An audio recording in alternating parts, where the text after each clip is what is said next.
క్రీస్తులో దేవుని యొక్క వాక్యం మనం చూద్దాం. ఈ దినము మన యొక్క ధ్యానాంశము హెబ్రీలకు రాసిన పత్రిక 12వ అధ్యాయము మొదటి 2 వచనాలు. ఇంత గొప్ప సాక్షి సమూహము మేఘము వలె మనలను ఆవరించి ఉన్నందున మనము కూడా ప్రతి భారమును సులువుగా చిక్కులు పెట్టు పాపమును విడిచిపెట్టి విశ్వాసమునకు కర్తయు దాన్ని కొనసాగించేవాడునైన యేసు వైపు చూచుచు మన ఎదుట ఉంచబడిన పందెములో ఓపికతో పరిగెత్తుదము. ఆయన తన ఎదుట ఉంచబడిన ఆనందము కొరకై అవమానమును నిర్లక్ష్యపెట్టి సిలువను సహించి దేవుని సింహాసనము యొక్క కుడి పార్శ్వమున ఆసీనుడై ఉన్నాడు. మీరు అలసట పడకయు మీ ప్రాణములు విసుగకయు ఉండునట్లు పాపాత్ములకు వ్యతిరేకముగా చేసిన తిరస్కారమంతయు ఓర్చుకొనిన ఆయనను తలంచుకొనుడి. ఈ యొక్క మాటలలో దేవుని యొక్క కృప మనకు ఎప్పుడు కలుగుతుంది అని అంటే ఆయన వైపు మనము చూచినప్పుడు. దేవుని యొక్క శక్తి మనం ఎప్పుడు పొందుకుంటామంటే when we look on to him.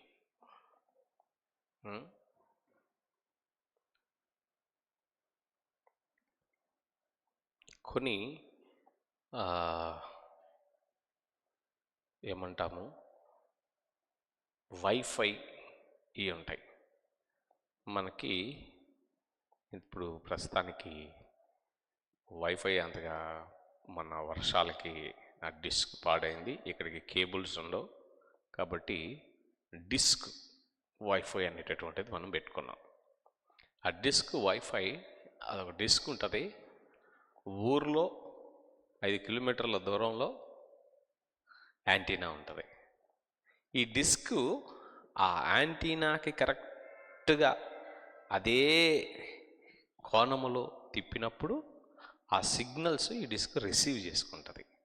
Receive చేసుకొని అప్పుడు ఆ డిస్క్ కేబుల్ ద్వారా వైఫైకి రోటర్కి సిగ్నల్స్ అందించి దాని నుంచి మనకి ఇంటర్నెట్ వస్తుంది. అంటే ఈ డిస్క్ కరెక్ట్గా ఆ యాంటీనాకి కొంచెము గాలి వచ్చి ఎప్పుడప్పుడు ఏమవుతుంది, ఆ డిస్క్ గాలికి ఇటు తిరిగిద్ది.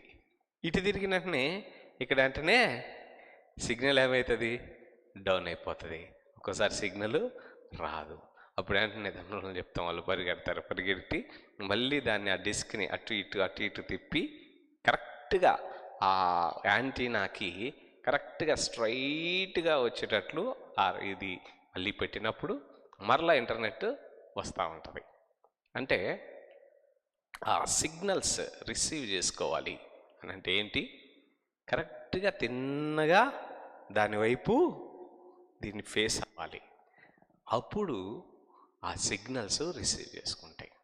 అదే విధముగా దేవుని యొక్క పునరుద్ధానపు శక్తి, యేసు క్రీస్తు యొక్క పునరుద్ధానము యొక్క శక్తి మనము రిసీవ్ చేసుకోవాలి అని అంటే we have to look on to him. కొంచెం అటు ఇటు కాదు, స్ట్రైట్గా చూడాలి, ఆయన వైపు తిన్నగా చూడాలి. చూసినట్టే ఉంటుంది కానీ తిన్నగా చూడకుండా ఉంటుంది. ఈ డిష్ గురించి నేను చెప్పాను కదా, అటువైపే ఫేస్ చేసినట్టు ఉంటుంది కానీ కొంచెం పక్కకు ఉంటుంది. ఏమవుతుంది, సిగ్నల్ అందినట్టు ఉంటాయి. ఇది ఈస్ట్ వైపు ఉంటే ఈస్ట్ వైపే ఉన్నట్టు ఉంటుంది కానీ కరెక్ట్గా స్ట్రైట్గా ఉండదు అన్నమాట. కొంచెం యాంగిల్ ఇన్క్లైన్ అయితే సిగ్నల్ రాదు. ఇక్కడ ప్రాబ్లం ఏంటంటే ఎటువైపు దేవుడు ఉన్నాడో అటువైపు చూడడంలో ప్రాబ్లం కాదు, ఇన్క్లినేషన్ ఈజ్ ద ప్రాబ్లం. స్ట్రైట్గా చూడకుండా ఇన్క్లైన్డ్, కొంచెము వంగడం, కొంచెము ప్రక్కకి వంగడం అనేటటువంటి సమస్య. ఆ సిగ్నల్ రాకపోవడానికి, సిగ్నల్ అందకపోవడానికి సమస్య ఏంటంటే ఇట్స్ ఏ కొంచెము ప్రక్కకి తరగడం. ఇన్క్లినేషన్ క్రైస్తవ జీవితంలో a minute inclination also effects heavily our spiritual life. A minute ఇన్క్లినేషనే కదా, కొంచెమే కదా పక్కకి తిరిగింది, కొంచెమే కదా, ఒక్క కోణమే కదా అనుకుంటే కాదు, దాని ఇంకా ఇంపాక్టు చాలా ఎక్కువగా ఉంటుంది. సో ఈరోజు నుంచి రేపటి నుంచి స్కూల్స్ స్టార్ట్ అవుతుంటాయి. మ్యాథమెటిక్స్లో యాంగిల్స్ ఉంటాయి. ప్యారలల్గా ఉన్నటువంటిది కాకుండా 1 డిగ్రీ మాత్రమే పక్కకు తిరిగితే ప్యారలల్గానే ఉన్నట్టు ఉంటాయి. కానీ అలా వెళ్తున్నా కొద్దీ దాని యొక్క డిస్టెన్స్ పెరిగిపోతూ ఉంటుంది. స్టార్టింగ్లో ఈ కొంచెమే కదా పక్కకు వచ్చింది అని అనిపిస్తుంది, కానీ వెళుతున్న కొద్దీ ఆ దూరం పెరుగుతూ ఉంటుంది. యాంగిల్ 1 యాంగిలే, 1 డిగ్రీ యాంగిల్ అయినప్పటికీ కూడా ఒక్క విషయంలో కొంచెం ఇన్క్లినేషన్, దృష్టి పక్కకి తప్పినా, ఇక్కడ నేను మాట్లాడుతూ ఉన్నాను పాపమును గూర్చి కాదు, మనస్సు కొంచెము ప్రక్కకి తిప్పినా, పాపము చేయడము, పాపములో పడిపోవడము, అవిధేయులం అవడం గురించి కాదు. మనస్సు క్రీస్తు వైపు నుండి, మనస్సు క్రీస్తు మీద నుండి కొంచెము ప్రక్కకి తప్పినా దాని యొక్క పర్యవసానం చాలా ఎక్కువగా ఉంటుంది. కొంచెము ప్రక్కకి తప్పిన పర్యవసానం ఎక్కువగా ఉండడానికి గల కారణం ఏంటంటే, ఈ వైఫై సిగ్నల్ లాగా కొంచెం ఇన్క్లినేషన్, కొంచెం యాంగిల్ పక్కకు తప్పిన సిగ్నల్ స్ట్రైట్గా రావు. ఆ పునరుద్ధానపు యొక్క శక్తిని మనము పొందము.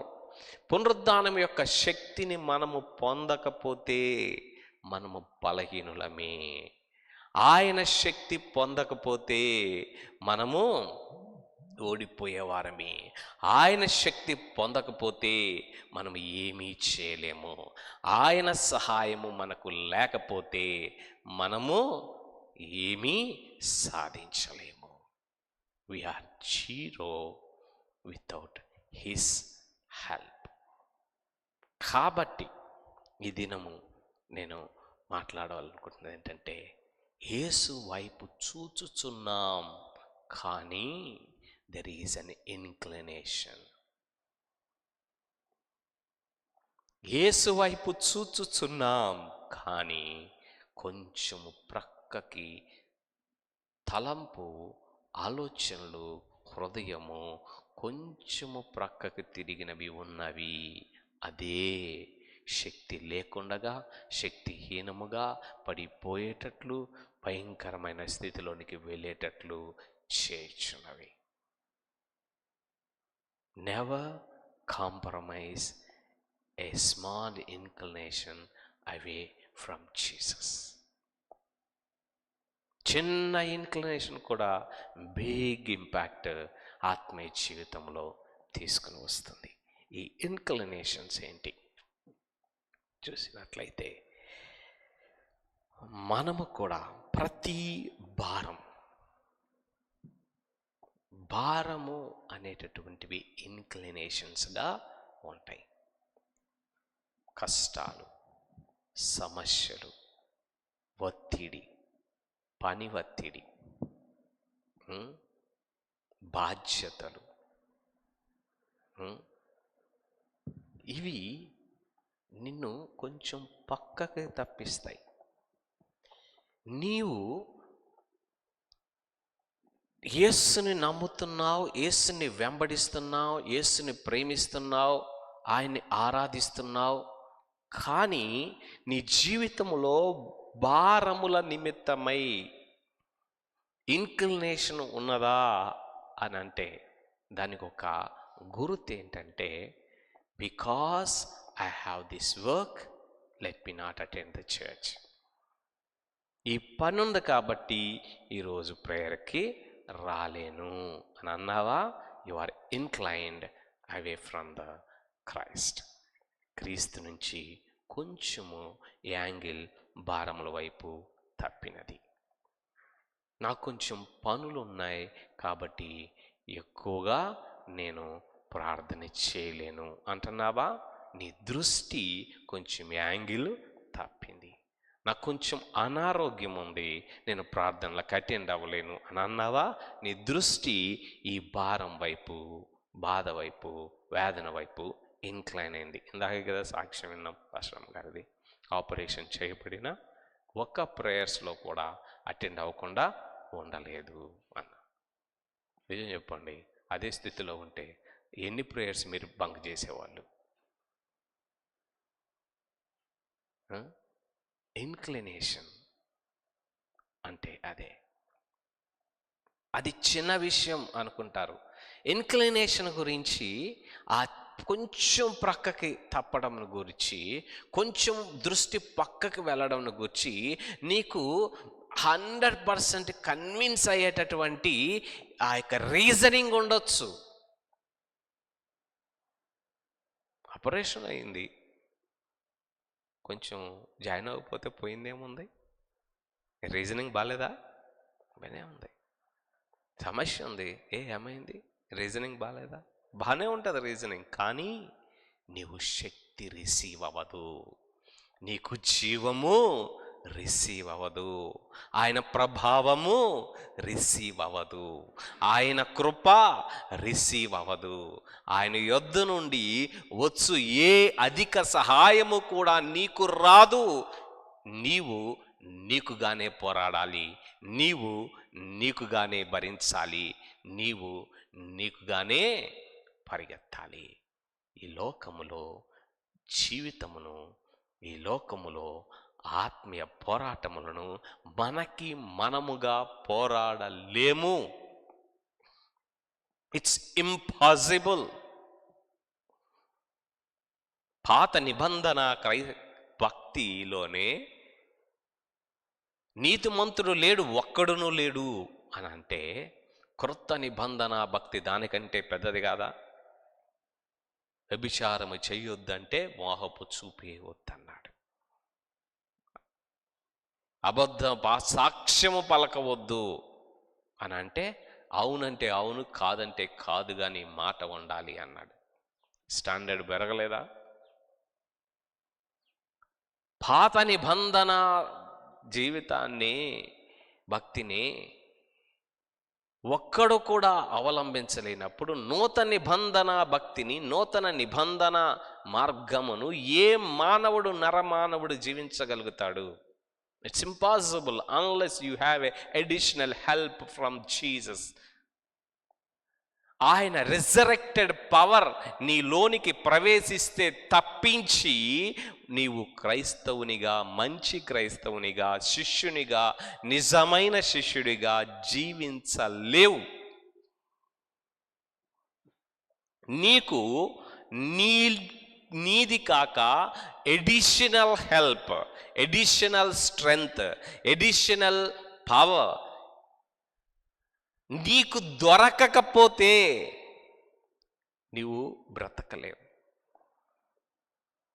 కొంచెం ఇన్క్లినేషన్ పక్కకు వచ్చినా కానీ నీకు రావలసినటువంటి additional strength, additional faith, additional ఆ యొక్క సామర్థ్యము నీకు రాదు. మరి ఎలా నిలబడగలుగుతాం? అందుకే uncompromised faith on him is needed. ఆయన వైపు చూడడము, ఇన్క్లినేషన్స్ లేకుండగా ఆయన యందు కేంద్రీకరించము, ఆయన వైపు చూడడము అవసరం. నీ దృష్టి, ఈ దృష్టి కాదు, లోపల దృష్టి దేని మీద ఉంది? భారముల మీద ఉందా? బాధ్యతల మీద ఉందా? బాధల మీద ఉందా? సమస్యల మీద ఉందా? కష్టముల మీద ఉందా? మరి ఉన్నాయి కదా, వాటి మీద మనసు పోనివాడు ఎవడు అంటే అందరికీ పోతుంది. హృదయంలో ప్రభువు లేనోడు తప్పించి. మీ హృదయముల్లో క్రీస్తుని ప్రతిష్ఠించుకొనడి. When you dedicate the Christ in your heart, క్రీస్తుని నువ్వు ప్రతిష్ఠించుకుంటే నీ హృదయంలో, అప్పుడు మాత్రమే ఈ భారములను ప్రక్కన పెట్టి ఆయన వైపు చూడగలుగుతావు. భారములను నిర్లక్ష్య పెట్టి ఆయన వైపు చూడగలుగుతావు. నీ హృదయములో ఆయనను ప్రతిష్ఠించుకోకుండగా, నీ హృదయములో ఆయన్ని ప్రతిష్ఠించకుండగా you cannot continue as a Christian life. ఆయనని మీ హృదయములలో ప్రతిష్ఠించుకొనకుండగా క్రీస్తుతో జీవితము జయముతోనూ సంతోషముతోనూ సమాధానముతో ఉండదు. యేసుని అంగీకరించావు, క్రైస్తవుడు అయ్యావు, వెంబడిస్తున్నావు, కానీ జయం లేదు, విడుదల లేదు, ఆనందం లేదు, సమాధానము లేదు, సంతోషము లేదు, వేదనతో కూడిన భక్తి అయిపోతున్నదా?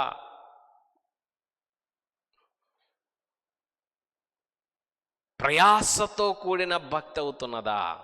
కారణం ఏంటంటే you are unable to run this race.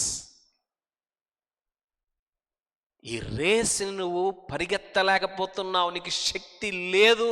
అందుకే ఆయాసం. మన ఎదుట ఉంచబడిన పందెములో పరుగెత్తడానికి నీకు శక్తి లేదు, అందుకే ఆయాసం. నీకు ఎడిషనల్ స్ట్రెంగ్త్ అందడం లేదు.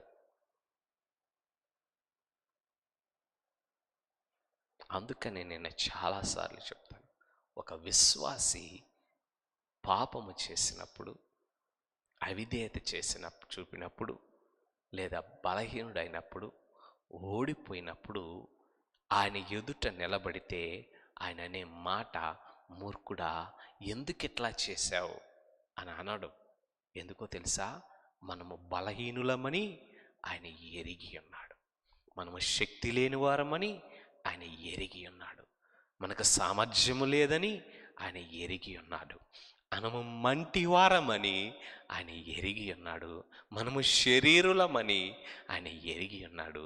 కాబట్టి ఆయన అడిగే క్వశ్చన్ ఏంటంటే, నీ దృష్టి ప్రక్కకెందుకు మరల్చావు? నా వైపు ఎందుకు చూడలేదు? నా సహాయాన్ని ఎందుకు పొందలేదు? నా సహాయాన్ని ఎందుకు అడగలేదు అని అంటాడు. ఎందుకంటే క్రైస్తవ జీవితములో జయము నీ భక్తిని బట్టో, మంచితనమును బట్టో, గొప్పతనమును బట్టో కాదు, నీకు వెలుపట క్రీస్తు యొక్క పునరుద్ధానము యొక్క శక్తి పరిశుద్ధాత్మ ద్వారా అందడము వలన జయము, అందడము వలన విజయం, అందడము వలన సమాధానం. కాబట్టి ఎందుకు ఇలా చేయలేదు, ఎందుకు ఇలా చేశావు అని ఆయన అడగడు.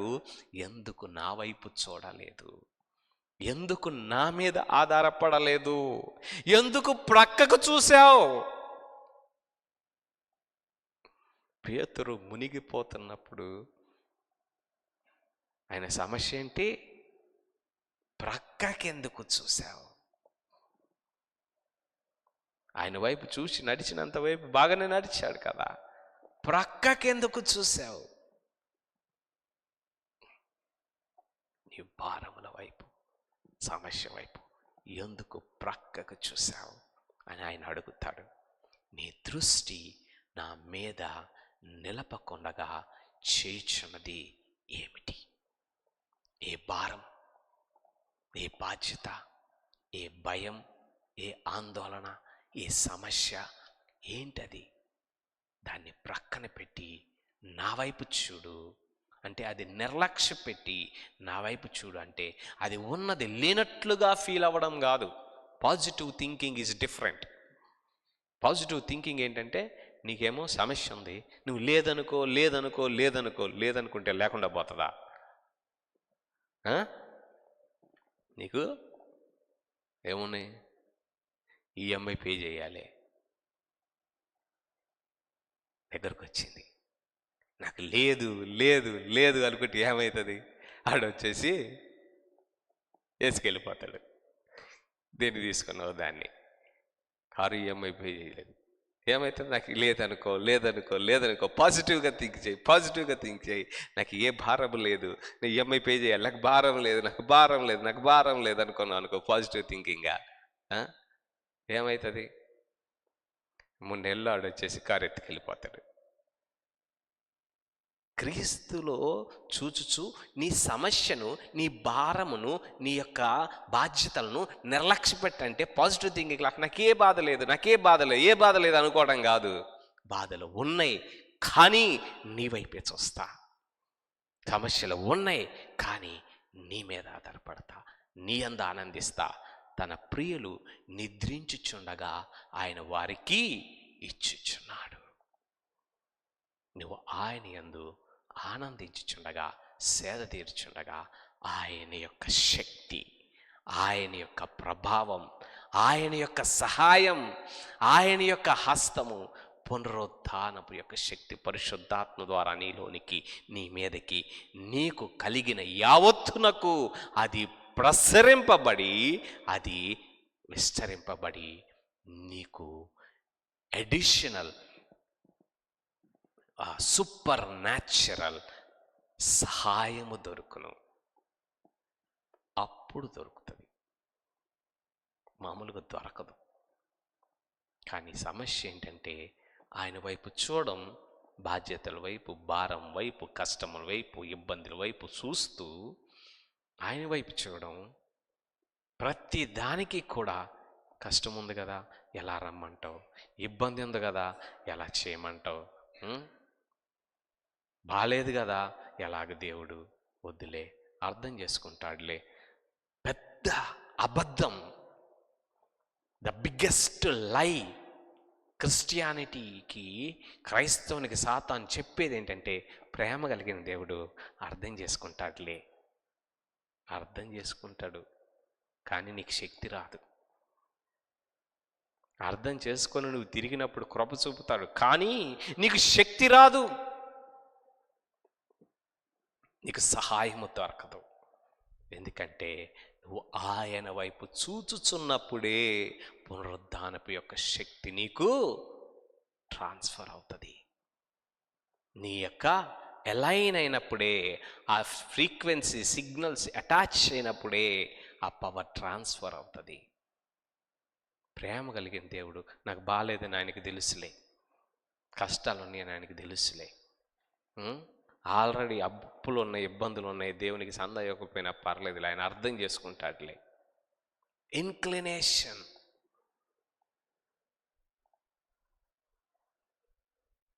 ప్రతి చిన్నదానికి దేవుడికి తెలుసులే, దేవుడికి తెలియదా అని దృష్టి ప్రక్కకు మరల్చడం, చేయవలసింది చేయకుండా ఉండడం, ఇన్క్లినేషన్. దాని వలన వచ్చే నష్టము నిజముగా గ్రహించితే ఎన్నడూ మన దృష్టి ప్రక్కకు పెట్టము. దేవుడు ఈ సమయమునందు మన యొక్క ఆత్మీయ కనులను తెరుచునుగాక. నిజముగా ఆయన వైపు నుండి కొంచెము ప్రక్కకి మనసు తిప్పుడును బట్టి వచ్చే నష్టం ఎంత గొప్పదో, కష్టం ఎంత గొప్పదో, విపత్తు ఎంత గొప్పదో గ్రహించగలిగిన దృష్టిని దేవుడు మనకు ఇచ్చునుగాక. When you realize, you will never go away from him.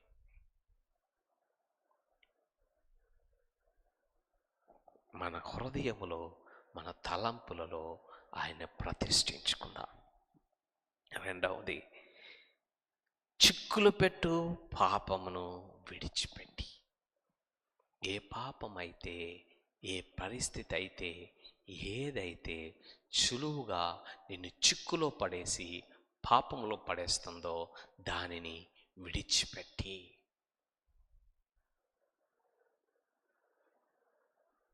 ఉం? గాలిలో దీపం పెట్టి దేవుడా దేవుడా అంటే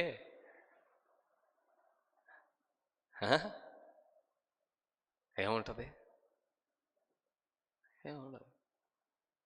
అట్లాగా ఎక్కడ ఈ గాలి ఎక్కడ శోధన ఉన్నదో, ఎక్కడగా సులువు చిక్కులు పెట్టే పాపం ఉన్నదో, ఎక్కడ ఈ గాలి నీ మనస్సును, నీ ఆలోచనలను, నీ హృదయమును పాపము వైపు లాగేస్తున్నట్లు ఉన్నదో అక్కడే పెట్టి ఆరిపోకుండా నా ఆత్మను కాపాడయ్యా అంటే అట్ట. ఆ గాలికి ఆరిపోతావని తెలుసు, ఆ శోధన కారిపోతావని తెలుసు, ఆ స్థలంలో నువ్వు పడిపోతావని తెలుసు, ఆ ప్లేస్లో నువ్వు బలహీనుడు అవుతావని తెలుసు.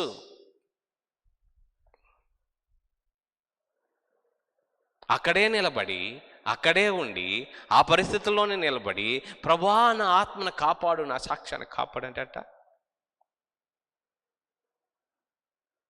కుదరదు. విడిచిపెట్టి యేసయ్య ఏం చెప్పాడు? నీ కుడి కన్ను నిన్ను అభ్యంతరపరిచిన ఎడల దాన్ని పెరికి వేయము. నీవు 2 కళ్ళు కలిగి నరకంలోకి వెళ్ళడం కంటే ఒక కన్ను లేకుండా పరలోకంలో ఉండడం మేలు కదా. నీ కుడి చెయ్యి నిన్ను అభ్యంతరపరిచిన ఎడల దాన్ని నరికి ప్రక్కన పెట్టుము. నువ్వు 2 చేతులు కలిగి నరకమునకు వెళ్ళడము కంటే నువ్వు ఒక్క చేత్తో పరలోకంలో ఉండడము మేలు కదా. నీ కుడి కన్ను, నా కుడి చెయ్యి లాంటి వారే, ఆ పరిస్థితే నిన్ను అభ్యంతరపరుస్తూ ఉన్నట్లయితే, నా కన్నులు లాంటి వారే నిన్ను శోధిస్తూ ఉన్నట్లయితే, అభ్యంతరపరుస్తున్నట్లయితే, దేవునితో నడవడానికి ఇబ్బంది పెడుతున్నట్లయితే, నీ కుడి చేయి లాంటి వారే నిన్ను శోధిస్తూ ఉంటే, నిన్ను అభ్యంతర పెడతా ఉంటే, నిన్ను బలహీనపరుస్తూ ఉంటే, క్రీస్తుకు దూరం చేస్తూ ఉంటే, ఆ రిలేషన్ని నరికేయి, ఆ కనెక్షన్ని నరికేయి, ఆ స్థలమునకు నరికేయి, దూరంగా ఉండు. అయ్యో వీళ్ళు లేకుండా నేను ఉండలేను, అయ్యో ఇది లేకుండా నేను ఉండలేను, అయ్యో ఈ స్థలం వదిలి నేను వెళ్ళలేను అంటున్నావా? వాటిని పెట్టుకొని నరకానికి వెళ్ళటం కంటే వాటిని సాక్రిఫైస్ చేసి పరలోకానికి వెళ్ళడం మేలు కదా.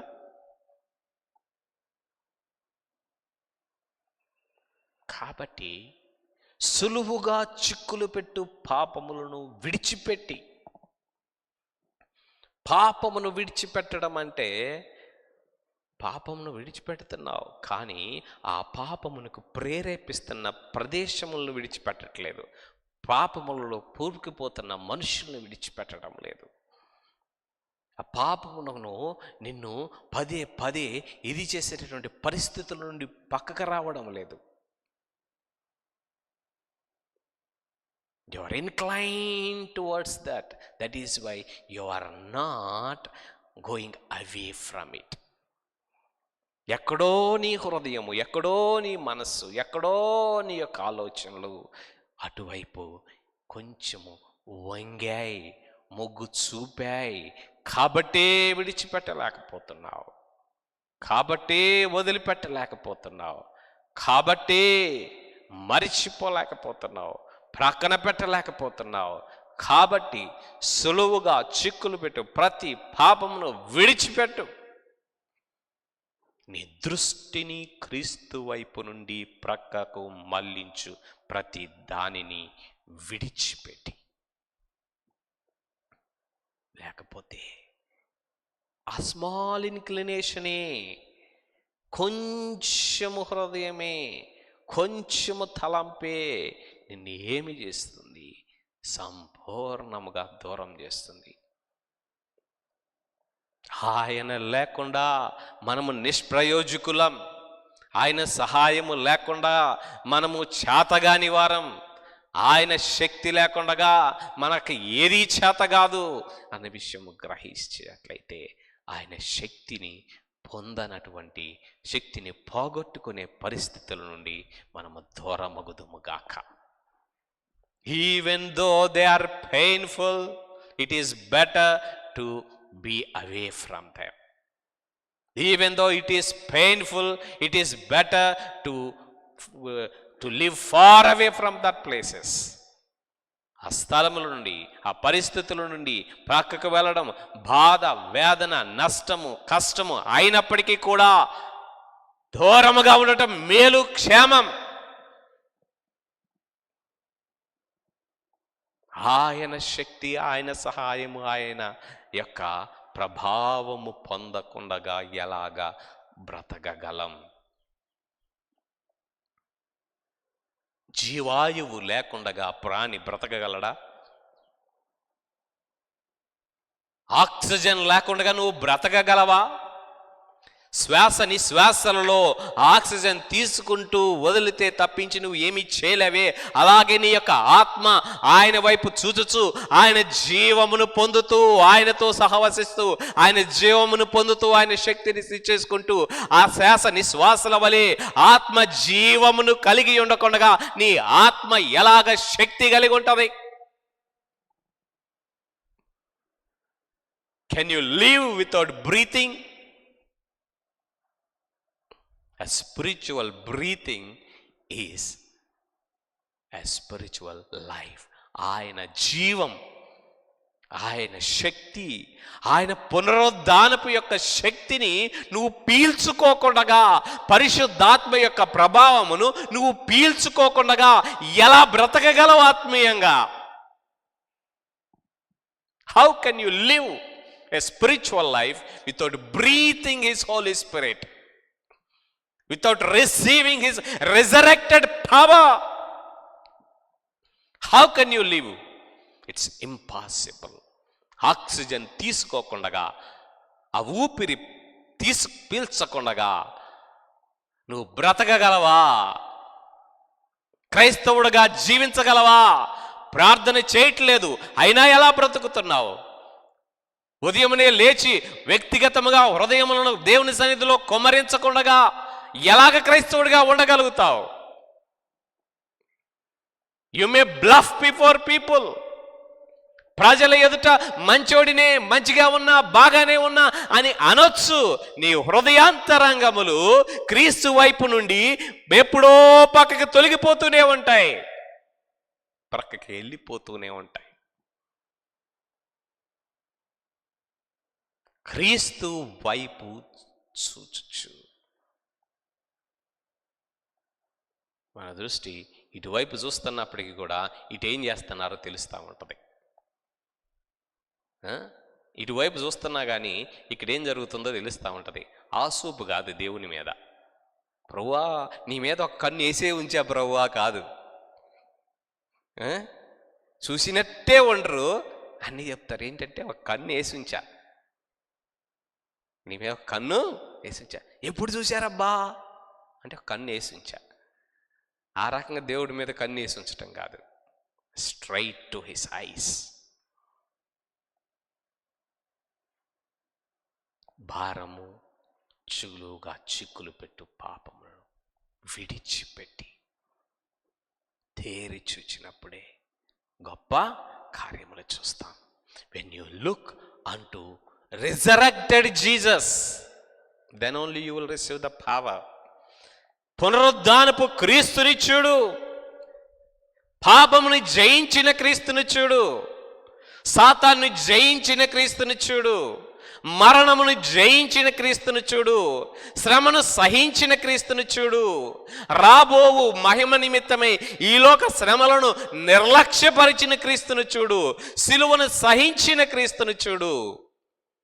వీటన్నిటినీ పునరుద్ధానము ద్వారా జయించిన క్రీస్తుని చూడు, జయశీలుడైన క్రీస్తుని చూడు.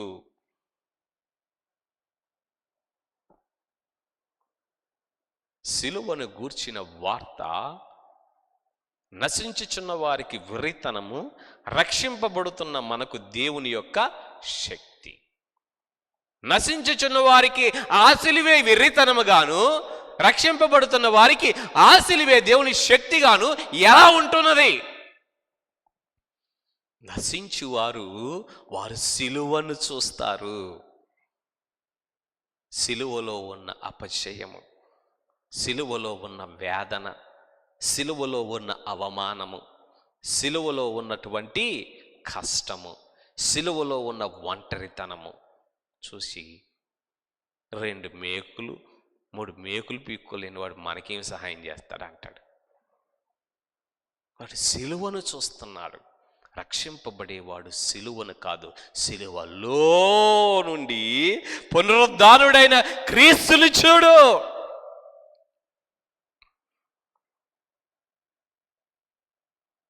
సిలువలో నుండి మరణమును, పాపమును, సమస్తమును, యాతనను జయించి తిరిగి లేచినటువంటి తెరవబడిన సమాధిని చూడు. తెరవబడిన సమాధిలో నుండి సిలువను చూడు.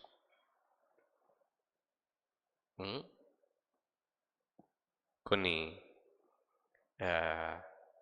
ఇమేజెస్ ఉంటాయి.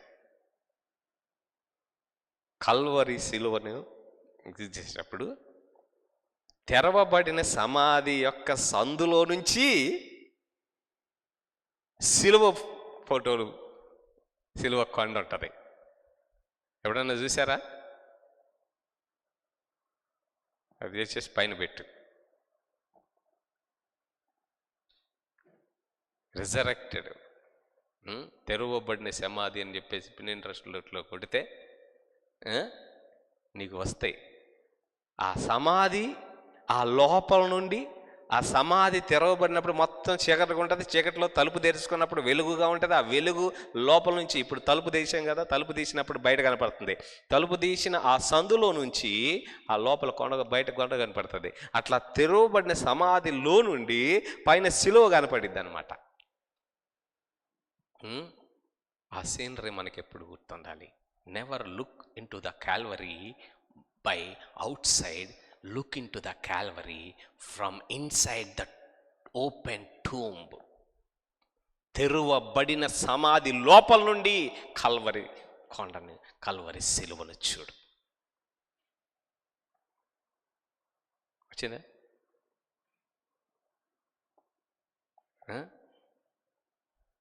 అందుకే నశించుచున్నటువంటి వారికి సిలువను గూర్చిన వార్త విరితనం. ఎందుకంటే సిలువే కనపడుతుంది అక్కడ, శ్రమే కనపడుతుంది అక్కడ, వేదనే కనపడుతుంది అక్కడ, హింసే కనపడుతుంది అక్కడ, ఒంటరితనమే కనపడుతుంది అక్కడ. అవునా? That is true. Logically it is true. కానీ అక్కడతో ఆగిపోలేదు స్టోరీ. ఇంకా స్టోరీ రన్ అయితేనే ఉంది, సినిమా అయిపోలేదు, ఇంకా ఉంది.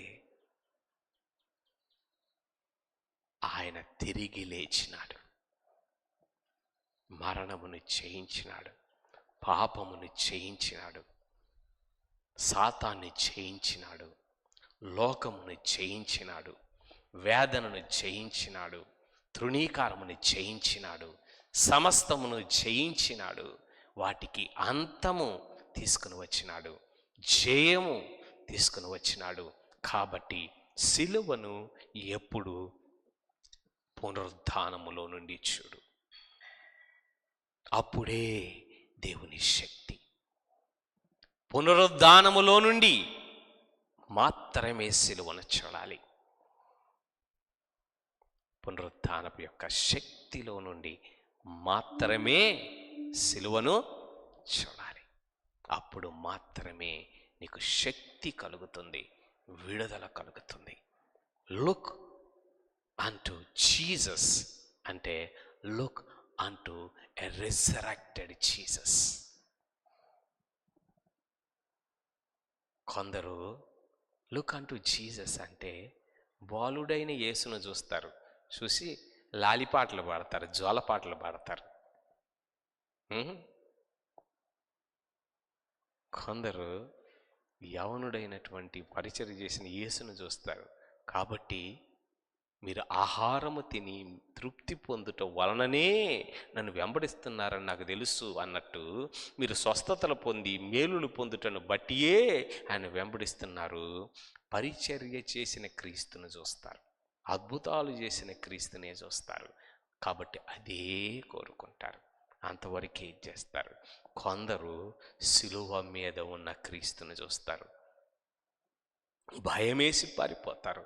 వామ్మో, క్రీస్తుని వెంబడిస్తే ఎంతమంది అంటారు, బాప్టిజం తీసుకుంటే శ్రమలు వస్తాయంట కదన్నా, వద్దులే. దేవుని నమ్ముకుంటే కష్టాలు వస్తాయంట కదన్నా, వద్దులే. సరే, ఈ కష్టం తప్పించుకుంటే వచ్చే కష్టం ఏంటో తెలుసా? పురుగు ఆరదు, అగ్ని ఆరదు, పురుగు సావదు. ఈ కష్టానికి భయపడి ఆ కష్టాన్ని కోరుకుంటున్నావు నువ్వు. రాబో మహిమ ఎదుట ప్రస్తుతపు కాలపు శ్రమలు ఎన్నదగినవి కావు.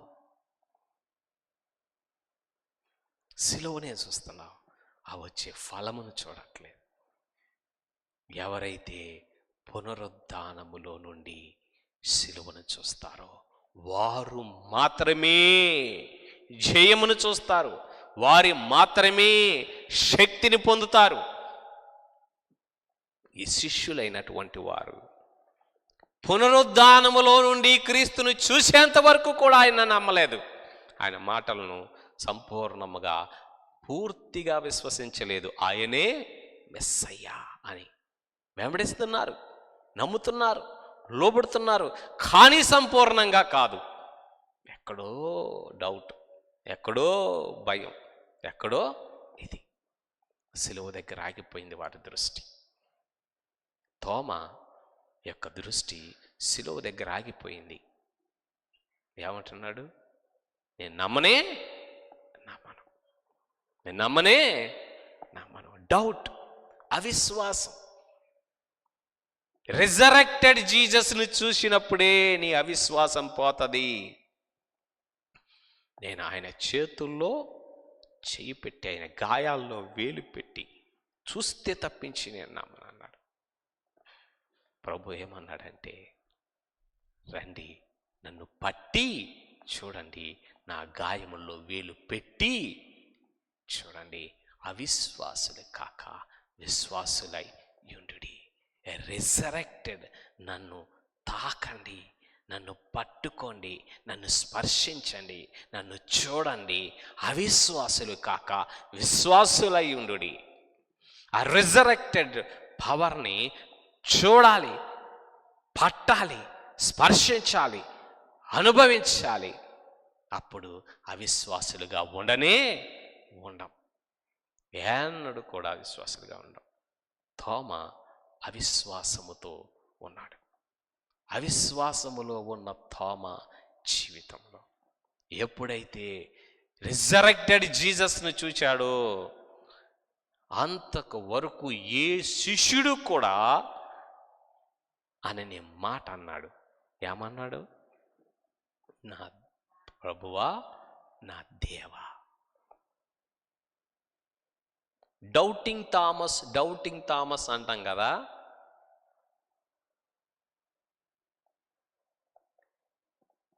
ఫెయిత్తో నిండినటువంటి థామస్ను నువ్వు చూడట్లేదు. రిజరెక్టెడ్ జీసస్ని చూడక ముందు ఉన్న థామస్ గురించే నువ్వు చూస్తున్నావు. కానీ రిజరెక్టెడ్ జీసస్ని టచ్ చేసి ఆయన చూసిన తర్వాత ఆ థామస్ లాంటి శిష్యుడు ఇంకెవరూ లేడు. అంతవరకు మొట్టమొదటి శిష్యుడు యేసయ్యను మెస్సయ్యా అని మాత్రమే కాదు, గాడ్ అని పిలిచాడు. నా దేవా అని పిలిచాడు. అంతకుముందు ఏ శిష్యుడన్నా పిలిచాడా? ఏ నరమాత్రుడన్నా పిలిచాడా యేసయ్యని నా దేవా అని? మొట్టమొదటి శిష్యుడు రిజరెక్టెడ్ జీసస్ని చూచినప్పుడు నీ అవిశ్వాసం తొలగిపోతుంది. అది ఏ అవిశ్వాసమైనప్పటికీ విశ్వాసపు యొక్క హైట్స్లోకి నీ హృదయము వెళ్తుంది. అందరూ హ్యాపీగా ఉంటే ఇంత అనుమానిస్తున్నాడు, అనుమానపు వాడు అనుకుంటున్నా. కానీ రిజరెక్టెడ్ జీసస్ని చూసిన తర్వాత నా ప్రభువా, నా దేవా అని ఆరాధించాడు, మొక్కాడు.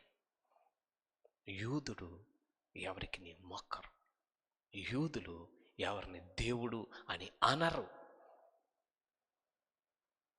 ఈవెన్ యూదుల యొక్క పర్స్పెక్టివ్లో Messiah is just a son of man. కానీ రిజరెక్టెడ్ జీసస్ని చూచినటువంటి శిష్యులు ఆయన జస్ట్ ఎ సన్ ఆఫ్ మ్యాన్గా కాదు, ఎ గాడ్గా యాక్సెప్ట్ చేశారు.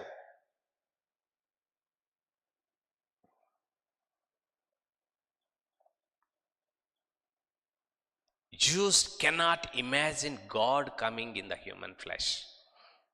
దేవుడు మోషే వంటి, దావీదు వంటి ఒక రక్షకుడిని వారి కొరకు పంపించి వాళ్ళని రక్షించి వారికి రాజ్యాన్ని ఇస్తాడని ఎక్స్పెక్ట్ చేశారే కానీ వాళ్ళ ఇమాజినేషన్లో God himself will come and God will live among us in the flesh అనేది వాళ్ళు రియలైజ్ అవ్వలేదు, యాక్సెప్ట్ చేయలేదు, ఇమాజిన్ చేయలేకపోయారు. Even though there are lot of prophecies, ఎన్నో ప్రవచనములు ఉన్నప్పటికీ కూడా అవి అంగీకరించలేదు, గ్రహించలేదు, గుర్తించలేదు, వాటిని ఆలోచించలేకపోయారు. కానీ రిజరెక్టెడ్ జీసస్ని చూచిన తరువాత అదే యూదుడైన తోమా మై లార్డ్ మై గాడ్ అని ఆరాధించాడు. రిజరెక్టెడ్ జీసస్ని చూడండి. బాలుడైన, యవనుడైన, పరిచయంలో అద్భుతాలు చేసిన, సిలువలో యాతన పడిన జీసస్ని కాదు, పునరుద్ధానుడైన యేసుని చూడండి. అప్పుడు ఫియర్, పునరుద్ధానుడైన యేసుని చూసేంత వరకు శిష్యుల్లో భయము పోలేదు. ఏం చేశారు? చెల్లాచెదరైపోయారు. ఏమైపోయారు?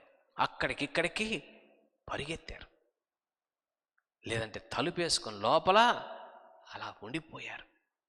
నలుగురికి కనపడితే ఏమవుతుందో, మేము ఇక్కడ ఉన్నామని తెలిస్తే ఏమవుతుందో అనే భయంతో ఉన్నారు. కానీ పునరుద్ధానుడైన యేసును చూచిన తరువాత, పునరుద్ధానపు శక్తిని పరిశుద్ధాత్మ ద్వారా పొందిన తరువాత, రెండు,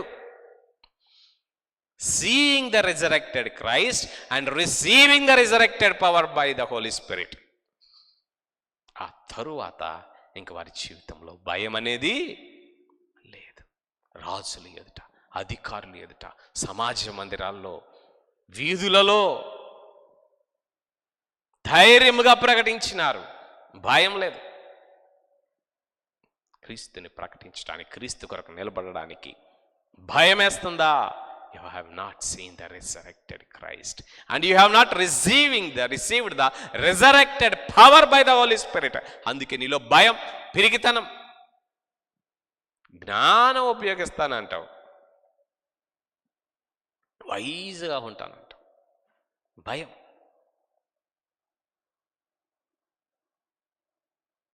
రిజరెక్టెడ్ జీసస్ని చూచి ఆ పునరుద్ధానపు శక్తిని పొందిన వాడు భయపడడు. మేము దేవునికి లోబడాలా, మనుషులకు లోబడాలా అనుకుంటాడు. ఏ భయములు నీలో ఉన్నాయి, అది నుంచి దేవుడు విడిపిస్తాడు.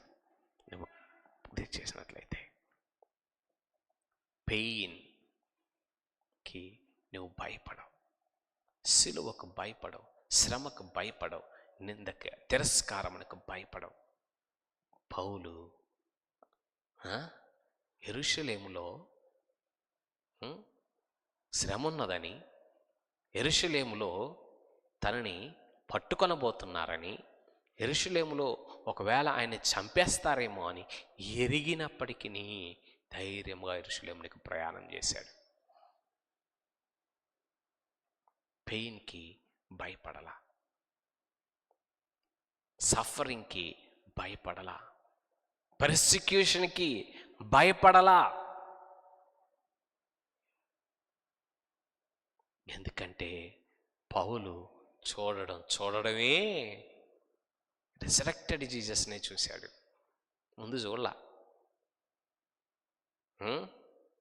ముందు చూడలేదు. యాకోబు విషయానికి వస్తే, యాకోబు అంటే ఏ యాకోబు? యేసు క్రీస్తు సహోదరుడైన యాకోబు. యేసుని ఎప్పటి నుంచి చూశాడు? చిన్నప్పటి నుంచి చూశాడు. యేసుతో పాటే ఎదిగాడు, ఇంట్లో ఆడుకున్నారు. కాబట్టి ఆయనే మెస్సయ్య అని అది ఇది అంటే నమ్మలేకపోయాడు,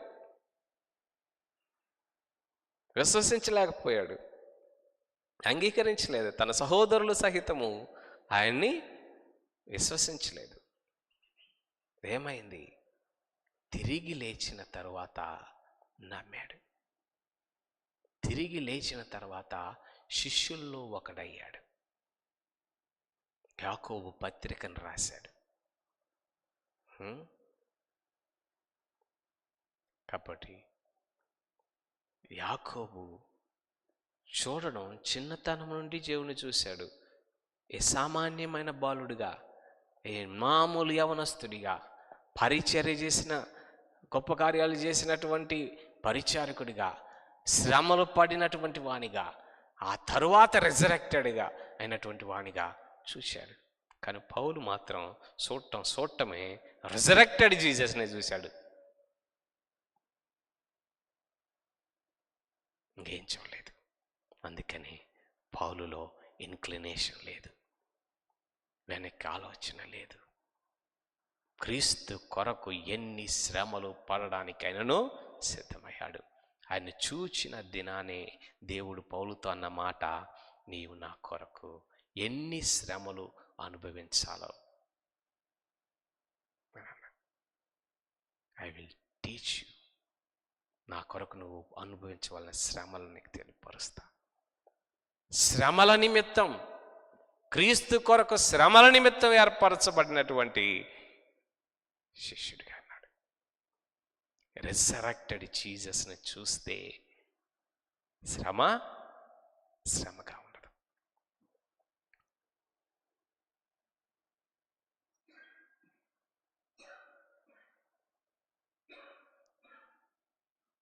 ఒక చోజంలో ఒక మాట ఉంటుంది, ఎందుకు భయం ఉండదు అని అంటే, లాజర్ని తిరిగి లేపుతాడు యేసుప్రభు. లాజర్ని తిరిగి లేపేసరికి, తిరిగి లేచినటువంటి లాజర్ను బట్టి అనేకులు యేసేని అంగీకరిస్తూ ఉంటారు. అందరు చాలామంది యేసేని అంగీకరిస్తూ ఉన్నప్పుడు, ఇది అబద్ధం అని ప్రూవ్ చేయాలంటే ఏం చేయాలి? లాజర్ని తిరిగి లేపలేదు అని ప్రూవ్ చేయాలంటే, ఆయన మరణం నుండి లెగలేదు అని ప్రూవ్ చేయాలంటే మరలా మరణానికి అప్పగించాలి అని అనుకుంటారు. మరలా లాజర్ని చంపేస్తే లేపలేదనుకుంటారు కదంటే, అందులో అప్పుడు ఒకళ్ళు అంటారు ఏంటంటే, మళ్ళీ వచ్చేసేయి లేపితే, మళ్ళీ లేపలేడా? పునరుద్ధానం ఇచ్చి యేసయ్యను అర్థం చేసుకుంటే శ్రమకు నువ్వు భయపడవు. దేవుడు జయమిస్తాడు, దేవుడు విడుదలిస్తాడు, దేవుడు శక్తినిస్తాడు, దేవుడు సామర్థ్యమునిస్తాడు. దేవుడు వీటన్నిటినీ విడుదల చేసి ముందుకు తీసుకుని వెళ్తాడు. రాబోవు మహిమ ఎదుట ఇప్పుడు శ్రమలేమి పెద్ద శ్రమలేమి కాదు. రాబోవు శ్రమ ఎదుట ఈ శ్రమలు పెద్ద శ్రమలు కాదు. రాబోవు మహిమ ఎదుట ఈ శ్రమలు అసలు ఎనదగినయే కాదు. రాబోవు శ్రమలు, రాబోవు మహిమ రెండూ జ్ఞాపకం చేసుకుంటే ఈ రోజుల్లో శ్రమలు అసలు శ్రమలుగానే ఉండవు. ఆ నరకం ఎదుట ఈ శ్రమలు పెద్ద శ్రమలు కాదు. ఆ పరలోకంలో మహిమ ఎదుట అసలు దానికోసం ఎంతైనా పడవచ్చు, ప్రాబ్లం లేదనిపిస్తుంది.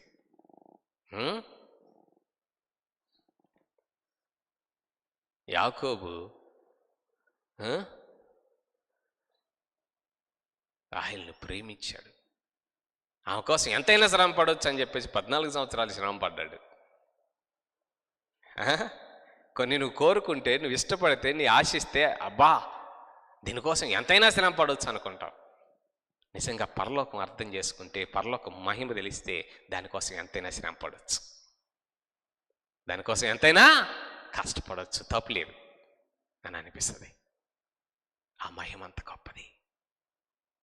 రిజరెక్టెడ్ జీసస్ని చూచినప్పుడు ఆయన తెచ్చు జయం, ఆయన ఇచ్చు మహిమ, ఆయన తెచ్చు ఇటర్నల్ లైఫ్ జ్ఞాపకం చేసుకుంటే ఈ పెయిన్స్ పెద్ద విషయమేం కాదు, నువ్వు చేయిస్తావు. ఆ తర్వాత రిజరెక్టెడ్ జీసస్ని నువ్వు చేసుకున్నట్లయితే గిల్ట్ లేదా రిగ్రెట్ అంటే చూసావా, పాపం చేశా, అయ్యో నేను వేదన పడతా, ఎందుకింత భయంకరమైన పని చేశా అని వేదన, చేసిన తప్పు యొక్క గిల్టు మనుషుని పీడించుకొని తింటది. పాపము యొక్క గిల్ట్తో మనుషులు అంతకంటే పెద్ద రోగమేవి ఉండదు. బలహీనులైపోతూ ఉంటారు ఆ యొక్క గిల్ట్తో, ఆ రిగ్రెట్తో. సిలువను గూర్చినటువంటి వార్త, రెజరెక్టెడ్ క్రైస్ట్, నీ పాపము తుడిచివేయబడింది, పాపము తుడిచివేయబడింది, అది నీ మీద లేదు అనేటటువంటిది. ఇక నేను ఆ పాపముని ఎన్నడూ జ్ఞాపకమే చేసుకోను అని దేవుడు అంటా ఉన్నప్పుడు ధైర్యం. యేసయ్య మర్చిపోయాడు, యేసయ్య తుడిచివేశాడు, యేసయ్య నా పాపాన్ని తుడిచేశాడు, యేసయ్య నా పాపాన్ని మర్చిపోయాడు, యేసయ్య నా పాపాన్ని ఇంకా జ్ఞాపకం చేసుకొని అన్నాడు. తూర్పుకు పడమలు ఎంత దూరమో అంత దూరం చేస్తానన్నాడు. నా పాపము వలన వచ్చు శాపమును, శిక్షను సిలువలో చెదగొట్టేశాడు. ఇక ఆ ధైర్యం, రిగ్రెట్, ఏ మనుషుడు చేయని పాపము నేను చేశాను, ఎవ్వరూ చేయనటువంటి పాపము నేను చేశాను, అతి దుర్మార్గంగా నేను ప్రవర్తించాను, కుక్కవలే వెనక్కి మరలా వెళ్ళాను అన్నటువంటి ఆ ఆత్మన్యూన్యత, రిగ్రెట్, ఆ గిల్ట్ పీడిస్తుందా. రిజరెక్టెడ్ క్రైస్ట్ని చూడు, రిజరెక్టెడ్ క్రీస్తుని చూడు. ఆయన నీ పాపములను నేను భరించాను, నేను చేయించాను, కాబట్టి అవి ఇంక నేను జ్ఞాపకం చేసుకోను, అవి తుడిచేస్తున్నాను, సముద్రపు యొక్క అగాధములో వేసేస్తున్నాను, అవి ఇక జ్ఞాపమునకు రావు అని అన్నటువంటి నీకు ధైర్యాన్ని ఇస్తుంది. ఏ గిల్ట్. రక్షణ ఏంటంటే ఏం చేస్తుందంటే, పరిశుద్ధాత్మ మొదట నువ్వు చేసిన పాపాన్ని గుర్తు చేసి, నీ పాపాన్ని నువ్వు ముందుకు తీసుకొచ్చి, నీ పాపాన్ని నీ కళ్ళ ముందు పెట్టి, అంతకు ముందు నీవు మొండిగా ఏమీ చేయలేదన్నట్టే ఉన్నటువంటి నిన్ను, నీ హృదయాన్ని వేదనలోనికి, బాధలోనికి, రిగ్రెట్లోనికి, రిపెంటెన్స్లోనికి, వేదనకు గురి చేసి క్రీస్తు వైపు చూపించి, సిలువ వైపు చూపించి, రిజరెక్షన్ క్రైస్ట్ వైపు చూపించి విడుదలిచ్చి ఒక్కసారి ఆ భారము ఎత్తివేస్తాడు. అది రక్షణ. నిజమైన రక్షణ పొందానా లేదా అనే డౌట్ ఉంటే క్వశ్చన్ వేసుకోవాల్సి ఉంటే, ఫస్ట్ పాపమును గూర్చిన వేదన, బాధ, ఆ గిల్టు, తట్టుకోలేని వేదన కలిగిందా? ఈ పాపపు వేదనతో ఇంక నేను చచ్చిపోతా బాబోయ్, నేను భరించలేను అనే స్థితికి వచ్చావా? ఆ తర్వాత క్రీస్తు రిలీజ్ చేశాడు అన్న ఆనందం కలిగిందా? అది రక్షణ. అలాంటి జరగలేదు. పాపపు వేదనే లేదు, పాపపు బాధ లేదు. నువ్వే నిజమైన దేవుడు, నువ్వు రక్షడు, నువ్వు రక్షిస్తానన్నావు, రక్షించేసుకో. తవ్వబడలేదు నీ పాపము, తీయబడలేదు పాపము, శుద్ధి చేయబడలేదు నీ పాపము, పిండబడలేదు నీ పాపము, శుద్ధి చేయబడలేదు. ఆ గిల్టు ఆ రోజు చూస్తావు. If you are not experienced the guilt and regret for your sin today, you will face it on the last day. ఈ లోకములో నీవు చేసిన పాపమునకు పశ్చాత్తాపమును మనస్తాపమును నీవు పొందకపోతే, ఇప్పుడు బాగానే మంచి క్రైస్తవుడిగా పైన వేషం వేయొచ్చు, ఆ రోజు ఆ అవమానం, ఆ నింద, ఆ వేదన, ఆ రిగ్రెట్ అప్పుడు కలుగుతుంది, కానీ కృప ఉండదు. నీవు చేసిన ప్రతి పాపము నిమిత్తమై పెయిన్ని, రిగ్రెట్ని, గిల్ట్ని, రిపెంటెన్స్ ద్వారా నువ్వు వెళ్ళావా, సిలువ దాని నుంచి విడిపించిందా, విడుదల ఇచ్చిందా, రిలీజ్ చేసిందా? ఇంకా మరి అన్నడు అది నీ ముందుకు రాదు, జ్ఞాపకంలోనికి రాదు. ఆ తీర్పులో నుంచున్నప్పుడు అది జ్ఞాపకంలోనికి తీసుకొని రాబడదు. ఇప్పుడు కప్పి పెడదాం, ఏది లేదట్టే, ఏది ఉండనట్లే, ఏది జరగనట్లే హ్యాండిల్ చేద్దాం అనుకుంటే అప్పుడు తీసుకొని రాబడుతుంది. మనుషుడు చేసిన ప్రతి దాన్ని తీర్పులోనికి తీసుకొని రాబడుతుంది. మనుషుడు చేసిన ప్రతి మాట్లాడిన ప్రతి మాట, వ్యర్థమైన ప్రతి మాట తీర్పులోనికి తీసుకుని రాబడతాయి. ఇప్పుడు కప్పిపెట్టు, ఎంత కాలం కప్పిపెట్టు, ఒక రోజు వస్తుంది అది బయటికి తీసుకొని రాబడుతుంది, నీ కళ్ళ ముందుకు తీసుకొని రాబడుతుంది. ఆ రోజు రాకముందే ఇప్పుడే పైకి వెలికి పశ్చాత్తాపడు, రిగ్రెట్ ద్వారా వెళ్ళు, రిపెంటెన్స్ ద్వారా వెళ్ళు, ఆ గిల్ట్, పెయిన్ అనుభవించు, ఆ సిలువ పునరుద్ధానపు శక్తి, విడుదల అనుభవించు. ఇంకా మళ్ళీ అన్నాడు అది రాదు. తర్వాత ఎ ఫెయిల్యూర్, నీవు పొందిన అపజయములు ఆయన దగ్గర చూస్తే ఆయన జయమిస్తాడు. ఎక్కడ ఓడిపోయావో అక్కడ జయమిస్తాడు, ఎక్కడ బలహీనుడు అయ్యావో అక్కడ బలమిస్తాడు, ఎక్కడ నీవు శక్తి లేనివాడిగా ఉన్నావో అక్కడే శక్తినిస్తాడు. ఏ విషయంలో నేను నా వల్ల కాదనుకుంటున్నావో అందులో నిన్ను బలవంతుడిగా చేస్తాడు. ఎక్కడ ఓడిపోయినావో అక్కడే జయమిస్తాడు. నేను ఎప్పుడు బలహీనుడను అప్పుడే బలవంతుడను. ఎందుకు ఆ మాట చెప్పాడు?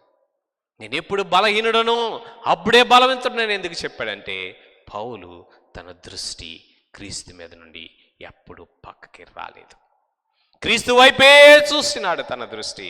అందుకని ఆయన నేనెప్పుడు బలహీనుడనో అప్పుడు బలవంతుడు అన్నాడు. ఎందుకంటే ఆ additional strength, additional help, additional ఆ పవర్ తను అనుభవిస్తూ ఉన్నాడు. బలహీనుడు అయినప్పుడల్లా కృంగిపోవడం కాదు, క్రీస్తు వైపు చూడడం నేర్చుకున్నాడు. బలహీనుడిగా అనిపించినప్పుడల్లా ఇంక నా చేత కాదు, నేను వెళ్ళిపోతా అని అనుకోలేదు, క్రీస్తు వైపు చూడడం నేర్చుకున్నాడు. బలహీనుడు అయినప్పుడల్లా ఇంక నేను ఎప్పుడు ఇంతే, వేస్ట్ నేను అనుకొని మొత్తం ఆపివేయలేదు, పునరుద్ధానుడని క్రీస్తు వైపు చూడడం నేర్చుకున్నాడు, పరిశుద్ధాత్ముడి వైపు వెళ్ళడం నేర్చుకున్నాడు. అందుకని నేను ఎప్పుడు బలహీనుడను అప్పుడే బలవంతుడును అన్నాడు. పునరుద్ధానుడైన క్రీస్తు వైపు చూడడం నేర్చుకుంటే నీ అనుమానము, అవిశ్వాసము ఎగిరిపోతుంది. పునరుద్ధానుడైన క్రీస్తు వైపు చూడడం నువ్వు నేర్చుకుంటే నీ భయములన్నీ పోతాయి. ఏ మనుషుడికి నువ్వు భయపడవు, దేవునికి తప్పించి.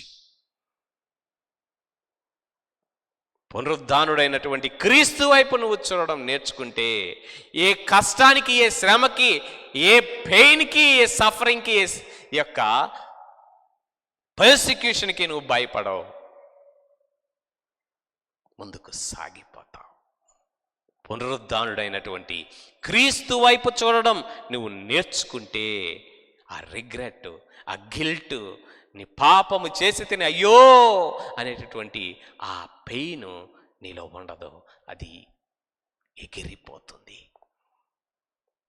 పునరుద్ధానుడైనటువంటి యేసు వైపు నువ్వు చూచినట్లయితే నీ బలహీనతలో నువ్వు వెనక్కి తిరిగిపోవు, నీ బలహీనతలో నువ్వు కృంగిపోవు, నీ బలహీనతలో నువ్వు ఆగిపోవు, నీ బలహీనతలో ఆయన వైపు చూచి శక్తి నొంది జయోత్సాహంతో ముందుకు సాగిపోతావు. అందుకే నీ ఎదుట ఉంచబడిన పందెములో ఓపికతో పరిగెత్తాలంటే నీకు శక్తి, నీకు క్రీస్తు యొద్ద నుండి, పునరుద్ధానుడైన క్రీస్తు యొద్ద నుండి నీకు రావాలి. అప్పుడే నువ్వు పరిగెడతావు. అందుకనే పౌలు, నా పరుగు కడముట్టించి తిని, మంచి పోరాటము పోరాడి తిని, నా కొరకు బహుమానము సిద్ధపరచబడి ఉన్నది అన్నాడు.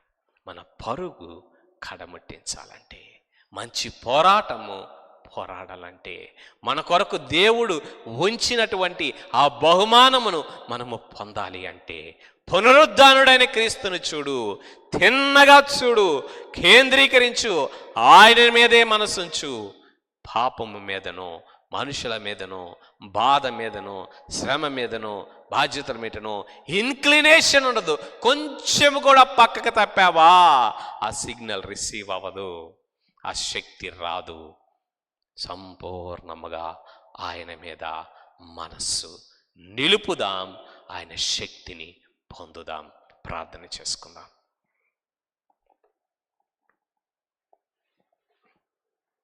ప్రార్థన చేసుకుందాం. దేవుని యొక్క బలను మనం